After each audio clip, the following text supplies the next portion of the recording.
రంగులెత్తుకున్నా తెల్ల రంగులవుదాం. పూలు కప్పుకున్నా కుమ్మలల్లి ఉందా.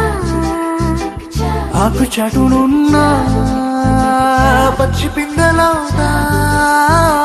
మట్టి లోపలున్నా చెంట వేరులవుదా.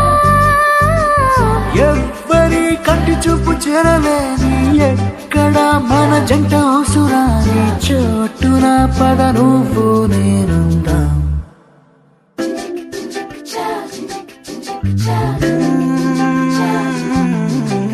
రంగులెత్తుకున్నా తెల్ల రంగులవుదా. పూలు కప్పుకున్నా